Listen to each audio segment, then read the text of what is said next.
En el centro de la Alcarria y apenas a 1 kilómetro de Zorita de los Canes se encuentran las ruinas de la ciudad visigoda de Recópolis, emplazamiento ordenado construir en el siglo VI por el rey Leovigildo en honor a su hijo Recaredo. Recópolis fue un importante centro urbano, además de un símbolo de la grandeza visigoda.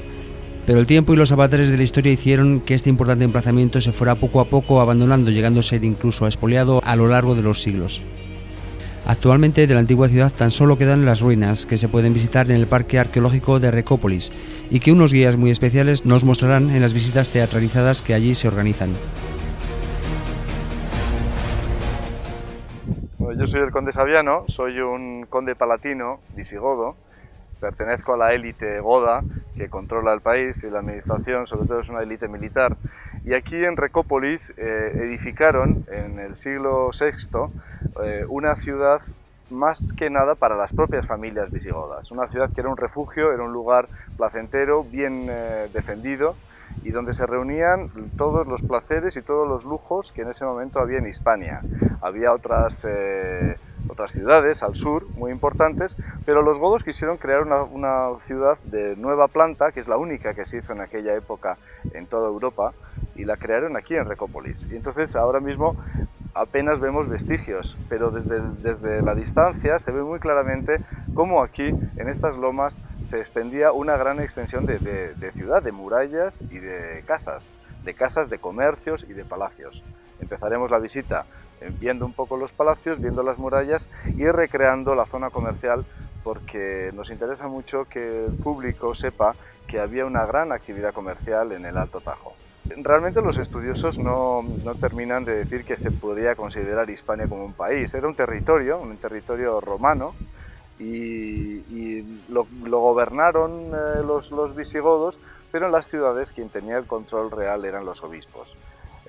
Lo cierto es que había una gran diferencia entre el mundo rural, muy despoblado, el mundo de las ciudades, y los godos quisieron poco a poco ir controlando las ciudades, que se les quedaba un poco sin control, ahí no tenían tanto poder como ellos quisieran.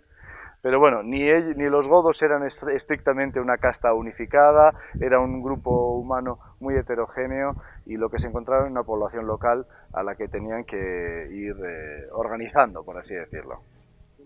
Contamos cómo la fundación en el 578, cuando la mandó crear Leovigildo, que Leovigildo es el que constituyó el reino, el que unificó el reino, expulsando de las tierras a los bizantinos, expulsando del gobierno a los suevos. Bueno, unificó el territorio de Hispania y Leovigildo mandó crear moneda. Hubo moneda hecha aquí en esta ceca, en esta ciudad.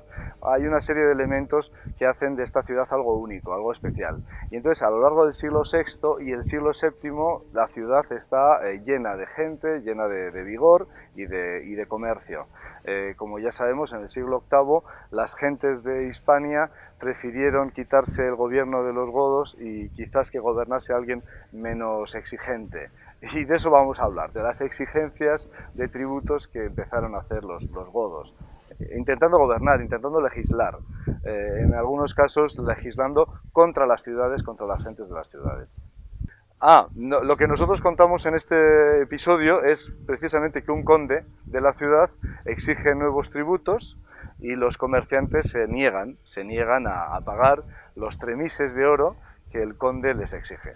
Ese es el juego, y incorporamos al público como comerciantes de la ciudad. Ese es el juego es incorporarles, hacerles sentir que forman parte de una sociedad que tenía el mismo funcionamiento que tiene ahora, con otras premisas. En ese momento las comunicaciones eran otras, el sistema de vida era otro, pero se parece mucho más de lo que nos pensamos, a lo que vivimos ahora.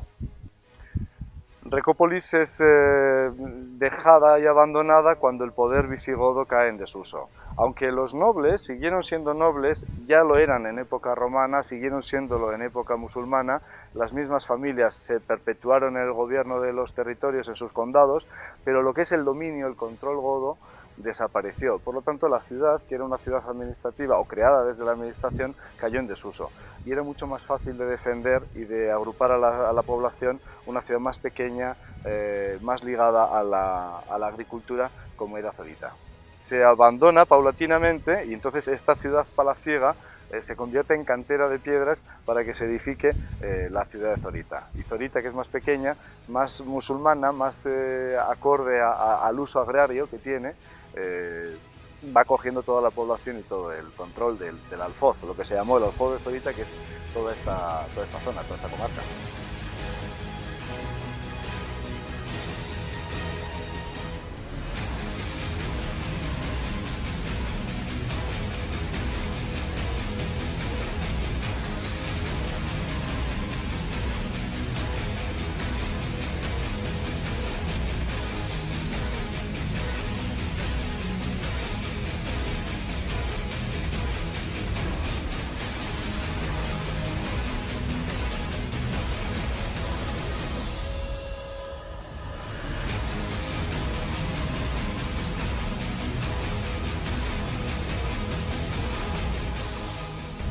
Pues soy Marcela, una comerciante visigoda que espera la llegada del conde palatino que nos va a cobrar impuestos.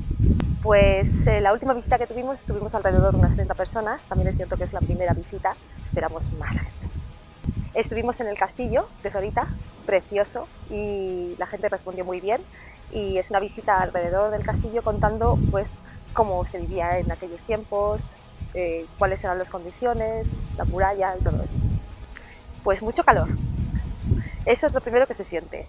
Y lo segundo, mucho calor humano. La gente responde muy bien, es muy agradable y es muy participativa.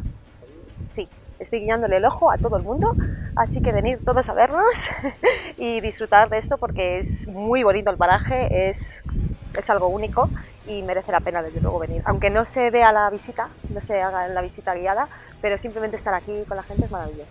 Fíjense, lloro de emoción. Normalmente las visitas son un sábado en el castillo y al siguiente sábado lo hacemos aquí, en el Cerro de Recópolis. Así que están todos invitados para venir hasta el finales de agosto, bueno, hasta el último fin de semana de agosto, que será la última representación. Así que todos los sábados os esperamos aquí.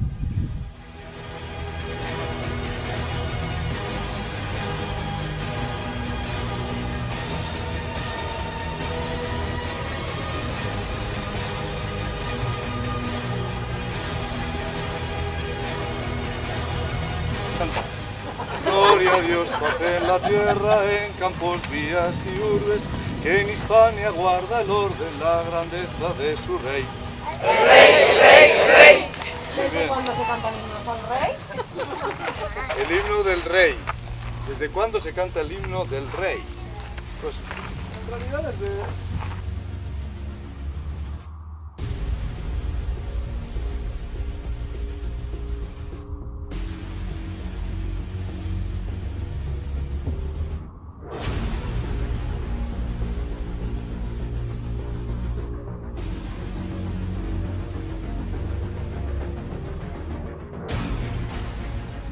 Lo que aparece aquí previamente se estudia por el equipo investigador y luego van directamente al museo al que está adscrito, digamos, que es el Museo de Guadalajara, el museo donde está el infantado, ¿no? Eso eso va allí, a los almacenes, no todo se expone.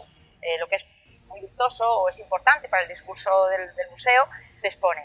Gran parte de lo que aquí se excavó está en el Museo Arqueológico Nacional, porque tanto veis la iglesia palatina y todo el palacio realmente se excavó en los años 40 y todo eso, bueno, todavía no existía el Museo Provincial y por tanto pues se llevó al Museo Arqueológico Nacional, donde podéis ver toda una zona que está dedicada a Recópolis, ¿no? Con piezas además muy simbólicas, muy significativas de la propia ciudad.